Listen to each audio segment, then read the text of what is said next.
Assalamualaikum warahmatullahi wabarakatuh. Saya perwakilan dari kelompok 6 akan menganalisis studi kasus tentang pengadaan barang atau jasa publik. Next.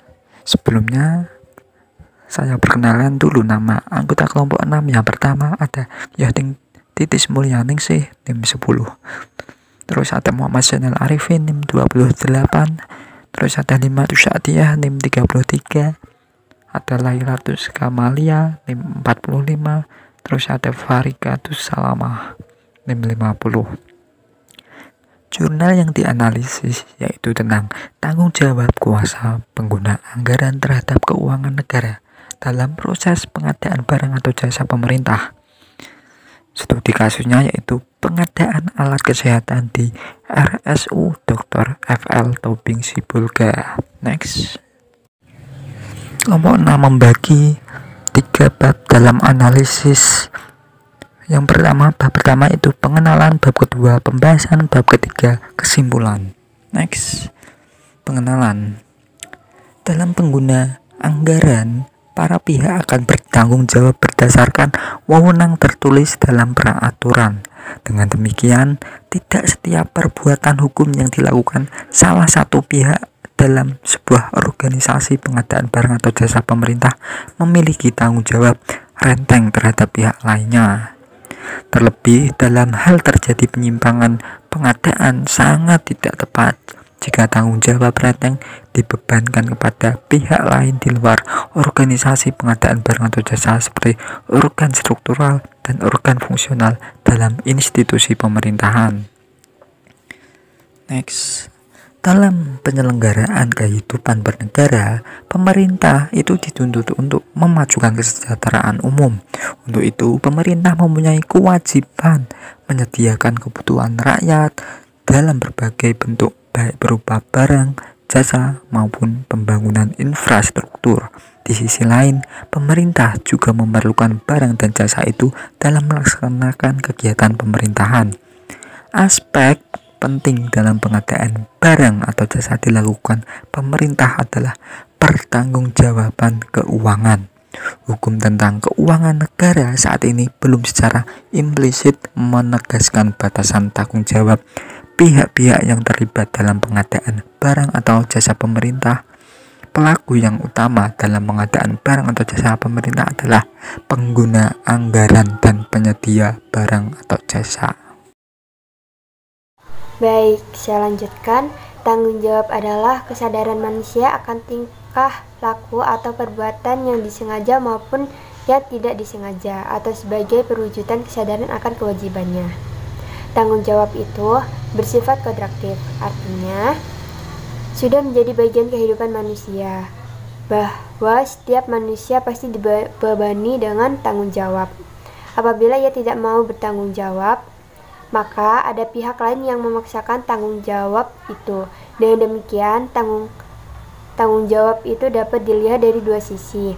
Dalam pengadaan barang atau jasa, terdapat pihak dalam pelaksanaan organisasi pengadaan, yaitu pengguna anggaran atau PA, kuasa pengguna anggaran KPA, pejabat pembuatan komitmen, unit layanan pengadaan atau penjabatan pengadaan, panitia atau penjabat penerimaan hasil pekerjaan. Baik, saya Dia Titis Mulyaningsih NIM 10 izin melanjutkan presentasi mengenai studi kasus dari kelompok kami.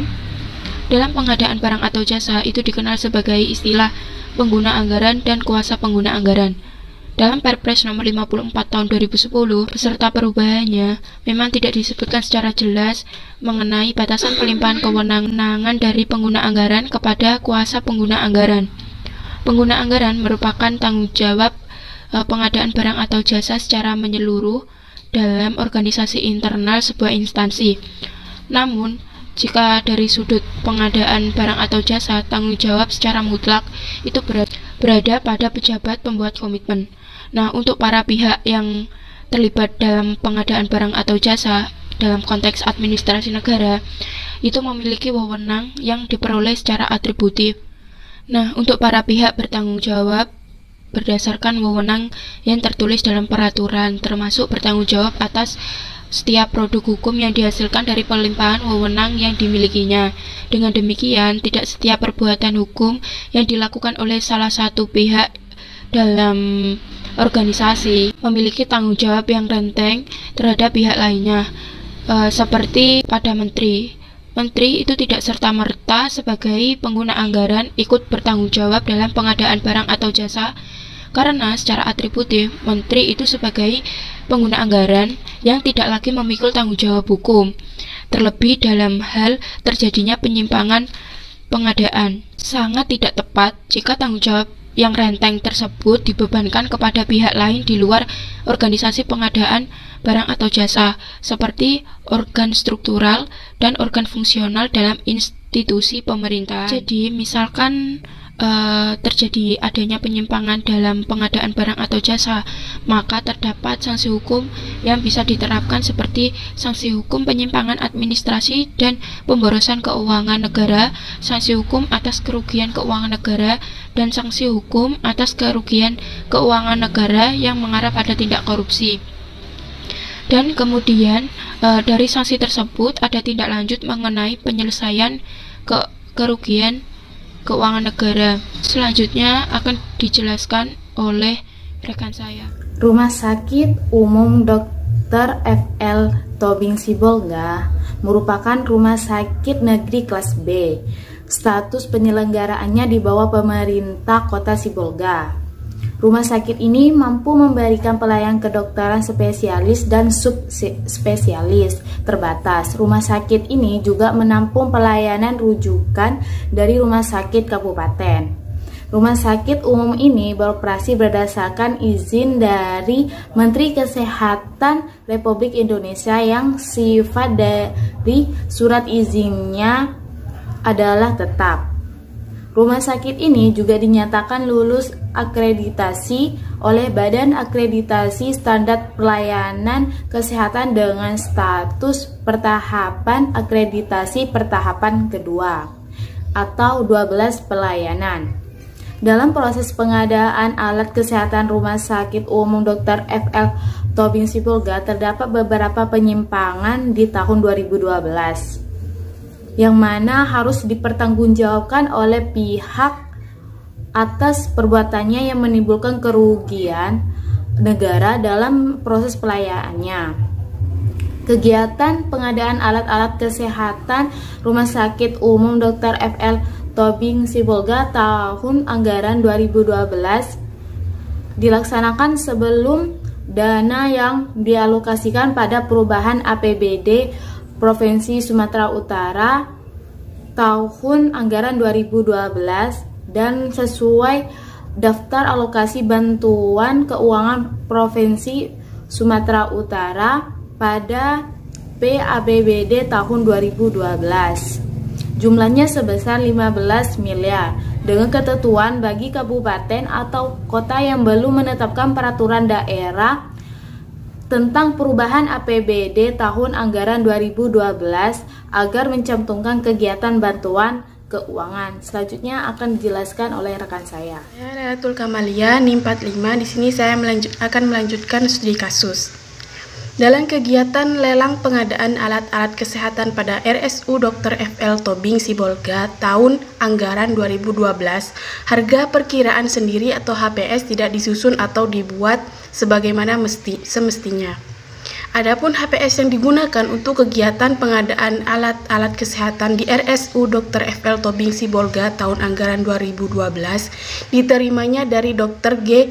Tunggul Sitanggang pada bulan Agustus 2012 dan dia hanya menyalin ulang dengan mengetik kembali pada komputer sebanyak 2 lembar dengan judul harga perhitungan sendiri atau HPS. Pekerjaan alat kesehatan RSU Dr. F.L. Tobing Sibolga, sumber dana BDBP tahun anggaran 2012 dan ditandatangininya. Dalam kegiatan lelang telah ditentukan atau difokuskan pemenangnya yaitu perusahaan milik Ridwan Winata atau PT Tiara Donya di mana dalam proses pelelangan Beling Situmorang SOS selaku Ketua Panitia Pengadaan menghubungi Ridwan Winata untuk memberitahukan lelang akan dimulai dan pada saat pengumuman akan ditetapkan menanyakan yang mana perusahaan dari Ridwan Winata. Jadi, dalam proses pengadaan alat kesehatan di Rumah Sakit Umum Dr. FL Tobing Sibolga, banyak peluang untuk melakukan penyimpangan yang mana penyimpangan dilakukan para pihak organisasi pengadaan. Untuk itu perlu adanya sistem pengendalian manajemen dan pengawasan yang dilakukan selama tahap proses pengadaan pengawasan yang bertujuan lebih kepada pencegahan agar penyimpangan tersebut tidak terjadi. Demi terwujudnya aparatur yang profesional, bersih, dan bertanggung jawab, serta terciptanya proses pengadaan yang adil dan transparan. Terima kasih.